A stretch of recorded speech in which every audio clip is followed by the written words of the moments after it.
Welcome back after the break. और अब हम बात करेंगे खूबसूरती के ऊपर, मेकअप के ऊपर, हेयर्स के ऊपर। और ये यकीनी तौर पर आपको बहुत पसंद आने वाला है सेगमेंट, क्योंकि वो छोटे छोटे मसाइल हम डिस्कस करने जा रहे हैं कि जो मेरे से भी रिलेटेड हैं या फिर आप सबसे रिलेटेड हैं और इनसे भी रिलेटेड होंगे। ये अपनी है और उसके बाद हम वापस ये अपनी बात नहीं करते, लेकिन मैं आपको बता रही हूँ ऑन एयर। ऑन एयर बताइए कि मैं मेकअप करवाता हूँ। आप मेकअप करवाते हैं, लेकिन कम जाहिर है मैं लड़की हूं तो मेरे बाल मेरा पफ करवा रहा हूं। आजकल ये सिर्फ पफ करा रहे हैं, लेकिन मुझे नहीं पता कि ये चैनल के बाद, स्क्रीन के बाद क्या कुछ करते हैं, कितना मेकअप करते हैं, आई डोंट नो। लेकिन हम चलते हैं अपने टॉपिक की तरफ और आपको बताते हैं कि वो लोग जो खूबसूरती को अपने फ़न के ज़रिए एक हकीकत का रूप देते हैं, हर चेहरे को एक नई शनाख्त फराहम करते हैं।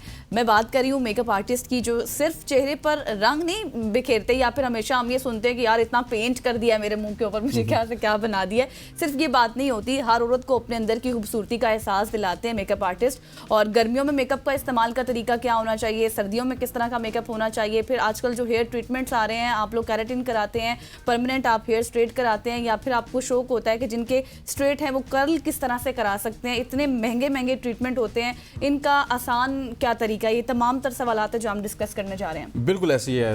हमारे साथ एक बड़ी ज़बरदस्त मेकअप आर्टिस्ट हेयर स्टाइलिंग भी करती हैं और आप इनको मल्टीपल फील्ड्स में भी देख सकते हैं। फरा शौकत हमारे साथ मौजूद है। फरा, thank you so much for joining us. आज जिस तरह गज़ल ने एक पूरी तमहीद बांध दी, लेकिन मैं ये समझता हूँ कि ख़वातीन का सबसे बड़ा जो प्रॉब्लम है वो ये होता है कि सर्दी में क्या करना है, गर्मी में क्या करना है। पहले तो हम यहाँ से स्टार्ट करते हैं ना कि गर्मियों के मेकअप में क्या कुछ तब्दीली होती है और सर्दियों से गर्मियों में स्विच होते हुए किन मराइल से मेकअप आर्टिस्ट को भी गुजरना पड़ता है। डेफिनेटली दोनों सीजन्स में टोटली चेंज मेकअप होता है। अच्छा। क्योंकि विंटर में देखिए हमारी स्किन टोटली ड्राई हो जाती है। ड्राई स्किन को देखते हुए हमें मेकअप करना होता है, थोड़ा सा मॉइस्चराइज स्किन को करके सारा कुछ करना पड़ता है। जबकि समर में ये होता है कि सबकी स्किन हो जाती है, मैक्सिमम बल्कि लोगों की होती है ऑयली, और ऑयली स्किन को देखते हुए फिर हमने सारा मेकअप प्लान करना होता है कि ऑयली स्किन के कैसे हम लोग, जिनकी अब हमारे पास आते हैं ऑयली स्किन वाले लोग, हम उनको रिकमेंड करते हैं कि सबसे पहले तो आप अपनी स्किन केयर करें। ऑयली स्किन वालों को बल्कि ड्राई वालों से भी ज़्यादा स्किन केयर की जो है वो ज़रूरत होती है। उनको जेल बेस जो है प्राइमर्स यूज़ करने पड़ते हैं, जेल बेस मॉइस्चराइज़र यूज़ करने पड़ते हैं। अक्सर हमारे लोग जो होते हैं वो इस बात से अवेयर नहीं होते। अगर किसी की स्किन ऑयली है, वो ऑयली ही प्रोडक्ट्स यूज कर रहे होते हैं। ये बड़ा प्रॉब्लम है जो मैं सैलून में देखती हूँ ना। मेरे पास सैलून में लोग आते हैं और वो कहते हैं मैम आपने बताया था कि मॉइस्चराइजर लगाया करो मेकअप से पहले। मैम मैं मॉइस्चराइज करती हूँ तो, और एंड पे पता चलता है ऑयली स्किन वाले ऑयली मॉइस्चराइजर यूज करते हैं जो कि ड्राई स्किन वालों के लिए बना हुआ है। तो सबसे पहले ये कि इनको ये अवेयरनेस होनी चाहिए कि प्रोडक्ट को कैसे चूज करना है। उन्हें अपनी स्किन का पता होना चाहिए, फिर उन्होंने प्रोडक्ट कैसे चूज करनी है। उनकी ऑयली स्किन है तो ऐसी प्रोडक्ट यूज करनी है जो उनकी स्किन को ड्राई करे। अच्छा फरा, कोई आसान टेक्निक्स हैं कि हम अपने स्किन का टेक्सचर चेक कर सकें जब भी हम कोई बेस लेने जाएं? हमें कैसे पता चलेगा कि ये बेस मेरे कलर की है या फिर मेरी टोन की है, मैं ये ले सकती हूँ? देखिए हर बंदे को अपने अब फेस का कॉम्प्लेक्शन तो पता ही होता है, ठीक है। अगर मैं अपने फेस को देखूंगी, जैसे आपके फेस का कॉम्प्लेक्शन है, लाइक अगर आप फेयर हैं, ज़्यादातर हमारे जो है ना 3 टाइप्स के कॉम्प्लेक्शन होते हैं। बहुत फेयर होता है, मीडियम होता है और थोड़ा सा वीटिश उसमें चला जाता है। और इन तीनों में ये होता है कि हमने लेते वक्त देखने के जो भी आप फाउंडेशन ले रहे हैं 1 और 2 टोन जो है ना लाइटर आपके फेस से हो। अक्सर लोग ऐसे चेक करते हैं कि आप इधर ना लगा के चेक कर लें ये स्किन आपकी फेस से मैच नहीं होती। मुझे ये टेक्निक आज तक समझ नहीं आई। नहीं, मुझे लगता है कि यहाँ का और यहाँ का काफी डिफरेंस है। जो चीज आपको यहाँ पे मुझे लगता है ठीक लग रही है वो यहाँ के लिए शायद ठीक नहीं है। अच्छा। तो मैं जब फाउंडेशन लेती हूँ मैं थोड़ा सा यहाँ पे थोड़ा सा ट्राई करके देख लेती हूँ। हर मेकअप आर्टिस्ट का एक डिफरेंट तरीका होता है जिसपे वो कंफर्टेबल होता है, ठीक है। तो मैं यहाँ पे हमेशा ट्राई करके देखती हूँ और जो मुझे लगता है कि ये मेरी स्किन से 1 टोन लाइटर है वो मैं लेती हूँ। ये कभी कभी मैं तो बहुत कंफर्टेबल होती हूँ इस बात पे कि जो मेरी स्किन का कलर है एग्जैक्ट मैं सेम शेड लेती हूँ। अच्छा। हाँ, मैं उसके ऊपर जो मैंने फिर बाद में कॉम्पैक्ट यूज करना है फेस पाउडर, वो 1 टोन लाइटर ले लेती हूँ। तो एक बड़ा अच्छा बैलेंस है। अच्छा, जो आप ऑयली स्किन की बात करी तो हमारे यहाँ फरा सबसे बड़ा प्रॉब्लम ये होता है कि हम जिस तरह अपने टेस्ट करवाने भी डॉक्टर के पास नहीं जाते, हमें तो वैसे ही अचानक से कोई टेस्ट होता है, उसके बाद पता चलता है शुगर होगी आपको, बीपी आपका हाई हो गया, लो हो गया, सब कुछ ये हमारी सोसाइटी में प्रिवेल करती है। अब एक शख्स है जो कि किसी मेकअप आर्टिस्ट के पास भी नहीं जाता, लेकिन उसको आज पता चल गया कि फरा ने बड़ा अच्छा मेकअप किया हुआ है, मैं भी इसी तरह से ब्लश ऑन करूंगा, इसी तरह की बेस लगाऊंगा, लेकिन शायद आपकी स्किन ड्राई है, उसकी स्किन ऑयली है। सो वो अगर किसी मेकअप आर्टिस्ट के पास नहीं जाता, डर्मेटोलॉजिस्ट के पास नहीं जाता, तो उसको कैसे पता चलेगा कि उसकी स्किन ऑयली है या ड्राई है?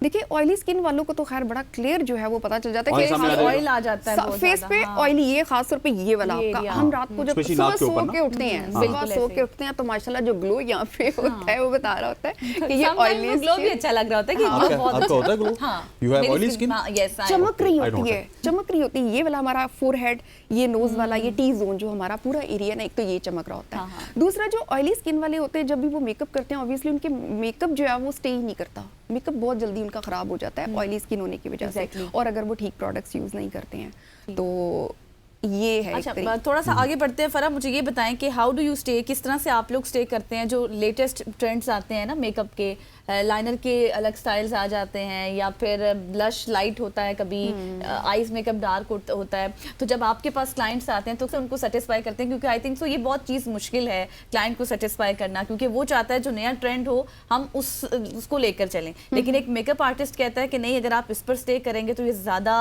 बेटर होगा। तो ये इस तरह से टेक्निक्स आप हैंडल करती हैं? बड़ा मुश्किल होता है सैलून में ये हैंडल करना, सच्ची बताऊं ये बहुत मुश्किल होता है। और कोई 10% है जो हमारी मान जाती हैं कि ठीक है मैम जो आप कह रही हैं वो ठीक है, हम सजेस्ट करते हैं कि भाई आप पे ये लाइनर, ये वाली फाउंडेशन, ये वाला आई मेकअप आप पे सूट नहीं करेगा, ये इतनी तेज़ लिपस्टिक आप पे सूट नहीं करेगी। अगर आपकी आईज डार्क हैं, आपने इतना हैवी मेकअप करवाया आई मेकअप, तो आप लिपस्टिक थोड़ी सॉफ्ट कर ले। तो कुछ लोग होते हैं जो हमारी बात मानते हैं, लेकिन मैक्सिमम लोग ये होता है कि आईज भी हैवी हैं, हाँ हाँ, लिपस्टिक भी Lipstick डार्क भी है। dark है। और मैं पहले भी ये बात डिस्कस वो कर किसी को चुकी देख हूँ के आ रहे होंगे ना तो वो बस समझ रहे हो कि हमने ऐसे ही बनना है। अच्छी किसी को लगेगी। क्या देखना है, किसी सेलिब्रिटी को, मतलब कि हाँ, वही ना, किसी exactly. हीरोइन को देख लिया है जी मुझे मैंने सेम यही ये बनना लुक यही कराना है। अब हीरोइन के अलग फीचर्स हैं, बिल्कुल। उनका अलग है, हम कैसे उसको वो वाली लुक दे सकते हैं। हाँ। तो जिद पे होते हैं लोग और उन्हें करवाना होता है। मजे की बात जो मैं पहले भी डिस्कस कर चुकी हूँ एक चैनल पे कि ज़्यादा जो मसला होता है ना हमें उन लोगों के साथ होता है जो आते हैं जो कहते हैं हमें बड़ा ही सॉफ्ट नेचुरल मेकअप कराना है मैम, पता ना चले मेकअप। अच्छा, वो जितना हमसे तेज मेकअप कराते हैं कि स्टार्ट ये होगा कि मैम नेचुरल सी बेस अब बना दी मैंने बेस, हाँ। मैम आपको नहीं लग रही है थोड़ी लाइट है, थोड़ी सी डार्क होनी चाहिए, अच्छा जी थोड़ी डार्क, मैम मुझे लग रहा है थोड़ी डार्क डालें, थोड़ी वाइट की तरह नहीं होनी चाहिए। करते करते मैम आई मेकअप आई, आपको नहीं लग रहा लाइनर थोड़ा सा और विंग हो रहा, वो करते करते तो बंदा हम लोग हैरान होते हैं यार ये तो ये नेचुरल मेकअप से Natural बात makeup स्टार्ट कह हुई रहे थे, थी हाँ। और ये देखो इतना हैवी पूरा ब्राइडल करवा जाते हैं। बिल्कुल ऐसे ही। अच्छा थोड़ा सा अब क्योंकि आगे बढ़ते हुए प्रोग्राम तो हम हेयर ट्रीटमेंट्स के हवाले से भी बात करेंगे। हाँ। बहुत सारे लोग हैं जो कर्ली हेयर्स करवाने चाहते हैं, बहुत सारे लोग हैं हेयर्स को स्ट्रेट करवाना चाहते हैं, और स्पेशली हम जब मर्द अपने हेयर्स को स्ट्रेट करवाते हैं इतने बुरे लगते हैं वो 2-3-4 क्रिकेटर्स के मैं नाम लूंगा, अजीब व गरीब से बाल उनके लड़के होते हैं। तो ये इसमें किन चीज़ों का ख्याल रखना चाहिए? सबसे पहले तो ये है कि बंदे को ये देखना चाहिए कि मुझ पे क्या चीज़ सूट सूट कर रही करेगी, है। ठीक है, आप क्या चीज़ कैरी कर सकते हैं। मैं अपनी मिसाल सबसे पहले दूंगी कि मैं आजकल बड़ी फेमस हूँ हेयर ट्रीटमेंट्स के लिए कि मैं कैरेटन रिबॉन्डिंग कर रही हूँ, मेरी बड़ी वीडियोस वायरल जा रही हैं और लोगों ने ना मेरी वीडियोस पे अक्सर कमेंट किए होते हैं, लाइक समझ ले कोई आधे पाकिस्तान के तो मैंने बाल स्ट्रेट कर दिए हैं कैरेटन ट्रीटमेंट रिबॉन्डिंग करके तो मेरी हर दूसरी वीडियो पे होता है मैम अपने बालों का भी कुछ कर लें। तो वो मैं आपके प्रोग्राम के जरिए उनको ये कहना चाह रही हूँ कि भाई मेरा फेस बहुत पतला है, हाँ। मैं भी मेकअप रूम में कह रही थी कुछ इस तरह का मेकअप करो थोड़ा भरा भरा लगे, मैं अपने बाल अगर स्ट्रेट कर लूँ तो मैं कंफर्टेबली नहीं, मुझे पता है कि बेशक पूरा पाकिस्तान इस टाइम पे बाल स्ट्रेट कर ले, आपको पता है कि मैंने आपको स्ट्रेट क्या नहीं सूट कर रहा करना है। मैंने ब्लो ड्राई करवाया और मैंने ब्लो ड्राई करते वक्त कहा नीचे वाले बालों को थोड़ा ऐसे ही रहने दो रफ रफ ताकि वो थोड़ा सा वॉल्यूम क्रिएट Volume आ करें। जाए। लाइक मैं नहीं कैरी कर सकती हूँ स्ट्रेट बाल, तो जब मुझे पता है भाई मैं सब लोगों के स्ट्रेट कर रही हूँ लेकिन मैं कैरी नहीं कर सकती, मुझ पे अच्छे नहीं लगेंगे, मैं अपने स्ट्रेट नहीं कर रही हूँ। ये बड़ा ज़रूरी है पहले अपनी पर्सनालिटी को ये सारा कुछ देखना। बहरहाल उसके बावजूद अगर बहुत से लोग हैं जो आजकल स्ट्रेटनिंग की तरफ, स्ट्रेटनिंग सबसे ज़्यादा इन है, हर कोई अपने फ्रिजी वेवी बालों से तंग है, तो आजकल रिबॉन्डिंग बहुत ज़्यादा इन है, कैरेटन ट्रीटमेंट, बोटॉक्स, अच्छा मुझे यहाँ पे नैनोप्लास्टी, फरा थोड़ा सा क्लियर करें कि अगर मैं अपनी, जैसे आपने अपनी मिसाल दी मैं भी अपनी मिसाल दूंगी कि मुझे ना कर्ल बाल अच्छे लगते हैं तो मैं कराना चाहती हूँ बट नहीं होते, थोड़ी देर स्टे करेंगे फिर उसके बाद सीधे हो जाएंगे, ये बहुत बड़ा मसला है। ऐसे बहुत से क्लाइंट्स आपके पास भी आते होंगे, तो क्या करती हैं आप फिर, किस तरह से क्या टेक्निक्स होनी चाहिए कि उन्होंने बाल कर्ल करने हैं तो उनके हो जाएं, अच्छा। ये ना हो कि थोड़ी देर बाद खुल जाएं। ये बहुत से लोगों का जिनके खास तौर पे ना बहुत स्ट्रेट सिल्की बाल होते हैं ये उनका प्रॉब्लम होता है। तो सिल्की बालों पे एक तो जब मैं रॉड यूज कर रही होती हूँ या स्ट्रेटनर यूज करती हूँ ना तो उसकी एक अलग टेक्निक है, एक तो मैं उस टेक्निक को देखती हूँ। ठीक है। नंबर 2 के हम कहते हैं कि अगर आपने कल फंक्शन पे जाना है, कल आपने कर्ल्स करवाने हैं तो 1 या 2 दिन पहले वॉश कर लें। ठीक है। आपके बहुत फ्रेश वॉश नहीं होने चाहिए, जितने सिल्की बाल होंगे उतना ही प्रॉब्लम होगा उनमें, कर्ल्स जो है वो नहीं स्टे करेंगे। 2 दिन पहले मतलब वॉश, 2 दिन पहले आपने वॉश पहले, करना हाँ है। 2 दिन पहले अगले वॉश, 2 थोड़े दिन बालों रफ को हाथ रफ नहीं होंगे। लगाना। ओके कभी कभी हम उनमें पाउडर वाउडर डाल लेते हैं। आजकल हम लोग क्रिम्प भी कर रहे हैं, क्रिम्पिंग वगैरह, क्रिम्पिंग कर लेते हैं, बाल थोड़ा सा रफ Volume हो आ जाता जाते है हैं, हाँ। और फिर जब हम उसमें कर्ल करते हैं डेफिनेटली 100% वो अच्छा वो straight है। कल जो अदील साहब कह रहे थे ना वो वो किसकी कह रहे थे कि उनकी अपनी बेटी है तो इतने पैसे लगा के उन्होंने एक कर्लर लिया, लेकिन उस बेचारी के वो बाल कहते हैं वो दोबारा से कर्लर, बनने रह सीधे। उसने पहले 3-4-5 दिन तो बड़ा अच्छा रिजल्ट दिखाया, उसके बाद वो सारे बाल रिजल्ट वही- खराब, बिल्कुल उसको यूज भी करते हैं, बहुत स्ट्रेट हो जाते। उसमें टेक्निक्स का फिर मसला है, कर्नल में मसला नहीं है? मे बी टेक्निक्स का भी मसला होगा कि उनको टेक्निक्स आ नहीं रही होगी किस तरह से क्या करना है। घर में देखें वो लोग क्या करते हैं, मशीन देखी है, कोई भी न्यू इस तरह की इन्वेंट्री देखी है और वो ले लेते हैं लोग, फेसबुक से देखा, टिकटॉक से चीज देख के ले ली, अब वो उन्हें यूज नहीं करनी आ रही है कि उसका प्रॉपर यूज कैसा है।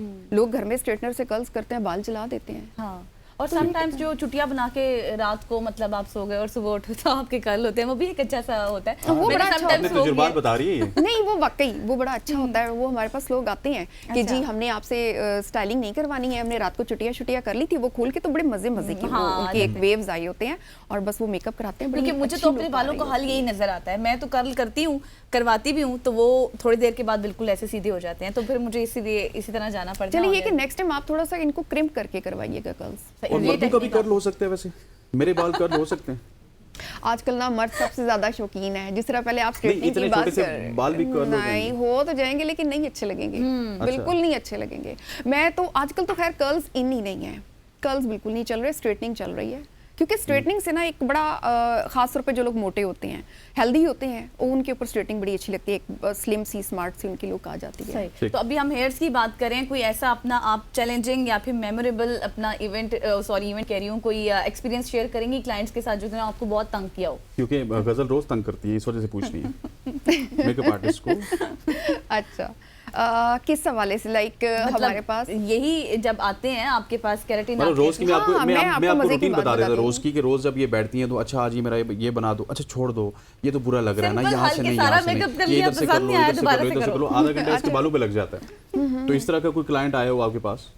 कैरेटन में बहुत ज़्यादा प्रॉब्लम्स आती हैं। कैरेटन में ये होता है कि लोगों की हाइलाइट्स हुई होती हैं, हाँ। बाल होता है, हम अच्छा। उन्हें कहते हैं कि इतने वीक बाल पे, और अगर आपका ट्रीटेड बाल है आप अफोर्ड नहीं कर सकती कि इसके ऊपर हम स्ट्रेटनिंग करें या रिबॉन्डिंग हाँ, करें। हाँ।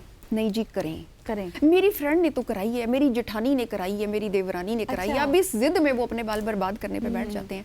हम तो नहीं करते, मना कर देते हैं। फिर उससे ज़्यादा खतरनाक तरीका ये कि फिर वो यूट्यूब से देखते हैं, यूट्यूब से और जहाँ खुद पे वो करने लग कुकिंग जाते सीख रहे हैं कि कैसे कीमा और आलू गोश्त और ये सारा कैसे बनाना है। वो ट्रीटमेंट्स भी इतने खतरनाक जो है वो खुद कर रहे हैं कि यूट्यूब ऑन कर लिया, अच्छा जी कट ऑन ऐसे कर रहे हैं, अच्छा कैरेटन ट्रीटमेंट ऐसे कर रहे हैं। सारा करने के बाद फिर बीच में आता है, पता चलता है जल गया। उस टाइम मम्मी कॉल आती है, मैम मैं यूट्यूब से करके कर रही थी, तो ये बीच में मैंने बोला कहाँ मसला किया है, तो ये मेरे बाल जल गए। अच्छा इतनी फरा, खतरनाक ये चीज़ बताएं है। कि केराटिन जो आप अभी ट्रीटमेंट्स करती हैं ये कब तक कितना टाइम तक स्टे करता है? डिपेंड करता है, एक तो ये कि बाल कितना हेल्दी है, ठीक है। बालों की हेल्थ पे बड़ा डिपेंड कर रहा होता है। जितना वीक बाल होगा उतना उसमें लीकेज होगा, उतना ही उसमें प्रोडक्ट का मरसा स्टे करेगी। बाल कितना वॉश कर रहे हैं आप, जितना वॉश करेंगे उतनी जल्दी कैरेटन ट्रीटमेंट खत्म हो जाएगा। हाँ, जहाँ पे बात आती है रिबॉन्डिंग की, वो साल भी चलती है। हम लोगों ने जिनकी की है साल से भी ज़्यादा बाल स्ट्रेट रहते हैं। ठीक हो गया फरा, thank you so much for joining us. फरा हमारे साथ मौजूद थी जो कि मेकअप के हवाले से बात कर रही थी, उसके अलावा हेयर स्टाइलिंग के हवाले से बात कर रही थी, और सबसे ज़्यादा अगर कोई महसूस हुआ इनकी बात में तो वो डेफिनेटली गज़ल हुई हैं। और कल से इन्होंने जो बताया है वो ये इम्प्लीमेंट कल करने मैं की अपने कोशिश बाल कर्ल करेंगी। करूंगी। और कल जो हमारी मेकअप आर्टिस्ट हैं सनम और उनके साथ साथ ज़ारा, उनकी शामत आने वाली है। यहाँ पे वक्त हो जाता है एक शॉर्ट सी कमर्शियल ब्रेक का, ब्रेक लेते हैं, वापस आते हैं।